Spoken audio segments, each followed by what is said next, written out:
Hi ನಮಸ್ಕಾರ ರೀ ದೊಡ್ಡ ಮಂದಿಗೆ. ಯುದ್ಧಕ್ಕೆ ಸಿದ್ಧ ಮಾತಿಗೆ ಬದ್ಧ ಕ್ಲಾರಿಟಿ ಕೊಟ್ಟ ಕಿಚ್ಚ ಸುದೀಪ್ ಈ ಹುಬ್ಳಿ ಇವೆಂಟ್ ಗೆ ಬಂದಾಗ ಈ ಡೈಲಾಗ್ ಹೇಳಿರ್ತಾರ ನೋಡ್ರಿ. ಆದ್ರ ಅವರಲ್ಲಿ ಮೆನ್ಷನ್ ಮಾಡಿರಲ್ಲ. ನಾವು ಪ್ರಾವೇಶಿ ವಿರುದ್ಧ ಯುದ್ಧಕ್ಕ ನಿಂತಿದ್ದೀವಿ ಅಂತ ಹೇಳಿ ಬಿಟ್ಟ ಸ್ಥಳ ಬಿಟ್ಟಿಕ್ರೆ ಆ ಡೈಲಾಗ್ ಹೇಳಿಬಿಟ್ಟಿರ್ತಾರ. ಇಲ್ಲೇ ಆಗಿದ್ದು ನೋಡ್ರಿ ದೊಡ್ಡ ಮಿಸ್ ಅಂಡರ್ಸ್ಟ್ಯಾಂಡಿಂಗ್. ಚಕ್ರವರ್ತಿ ಚಂದ್ರಚೂಡ್ ಅವ್ರು ಹೇಳ್ತಾರ, ಕುಂಬಳಕಾಯಿ ಕಳ್ಳ ಅಂದ್ರ ಹಗಲು ಮುಟ್ಕೊಂಡು ನೋಡ್ದಂಗ ಆಯ್ತತ್ತ. ದರ್ಶನ್ ಸರ್ ಅಭಿಮಾನಿಗಳಿಗೆ ಹಾಗ ಅಂದಾರಪ್ಪ ತನ್ನಕ್ಕ ಯಾವುದೇ ತರ ಕ್ಲೂ ಇಲ್ರಿ. ಆದ್ರೂ ಅದು ಸುದೀಪ್ ಸರ್ ಪ್ರೈವೇಸಿ ಬಗ್ಗೆ ಮಾತನಾಡಿದ್ದಾರೆ ಅಂತೇಳಿ ನಂಗೆ ಅನಿಸ್ತಿಲ್ಲ. ಯಾಕಂತ ಹೇಳ್ತೀನಿ ಕೇಳ್ರಿ. ಹುಬ್ಳಿ ಇವೆಂಟ್ ನಾಗ ಮಾತಾಡ್ಬೇಕಪ್ಪ ಅಂದ್ರ ಅವ್ರು ಹೇಳ್ತಾರ, ಇಷ್ಟು ದಿನ ಸಹಿಸ್ಕೊಂಡಿದ್ದು ಸಾಕು. ನಾ ಸೈಲೆಂಟ್ ಆಗಿ ಇದ್ದಿದ್ದಕ್ಕ ನನ್ನ ಅಭಿಮಾನಿಗಳ ಮ್ಯಾಲ ಕಲ್ಲ ಬೀಳಾಕತ್ತಾವ. ಅರೆ, ಪ್ರೈವೇಸಿ ಬಗ್ಗೆ ಹೇಳ್ಬೇಕಪ್ಪ ಅಂದ್ರ ಅಭಿಮಾನಿಗಳ ಮೇಲೆ ಹೇಗ ಕಲ್ಲು ಬೀಳ್ತಾವ?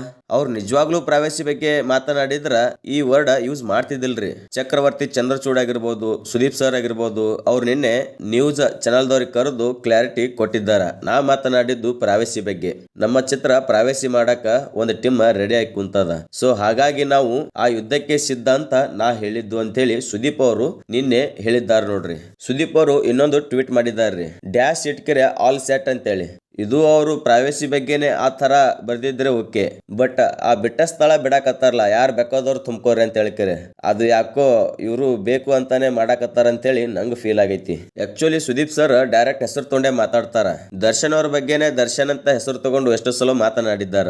ಬಟ್ ಈ ಸಲ ಯಾಕ ಅಡ್ಡ ಗಾಡಿ ಮೇಲೆ ದೀಪ ಇಟ್ಟಂಗ್ ಮಾತಾಡಕತ್ತಾರ ನಂಗಂತರೂ ಅರ್ಥ ಆಗ್ತಿಲ್ಲ. ನಿನ್ನೆ ಆದ್ರೂ ಅಷ್ಟೇ ವಿಜಯಲಕ್ಷ್ಮಿ ಅವರು ಹಾಗ ಹೇಳಿಲ್ಲ ಅಂತ ಹೇಳಿ ಅವರು ಹೇಳಿದ್ದಾರ. ನಟ ಧನ್ವೀರ್ ಅವರು ಒಂದು ಸ್ಟೇಟಸ್ ಇಟ್ಟಿದ್ದಾರ್ರಿ, ಕಾಡಿನೊಳಗ ಸಾಕಷ್ಟು ಹುಲಿಗಳು ಇರ್ತಾವ, ಆದ್ರ ಕಾಡಿನ ರಾಜ ಸಿಂಹನೇ ಅಂತೇಳಿ. ಅವರು ಈಗ ಯಾಕೆ ಸ್ಟೇಟಸ್ ಇಟ್ರು? ಆಗ ಸುದೀಪ್ ಸರ್ ಯಾಕೆ ಈ ತರ ಅಡ್ಡು ಗಾಡಿ ಮೇಲೆ ದೀಪ ಇಟ್ಟಂಗ್ ಮಾತನಾಡಕತ್ತಾರ? ವಿಜಯಲಕ್ಷ್ಮಿ ಯಾಕ ಹಾಗೆ ಹೇಳಿಕೆ ಕೊಟ್ರು? ಅವ್ರ ನಡುವ ಒಳಗ ಏನೋ ಒಂದು ಸ್ಟಾರ್ ವಾರ ಆಗಕತ್ತದಂತಾನೆ ನಂಗ ಅನ್ಸಕತ್ತೈತ್ ನೋಡ್ರಿ.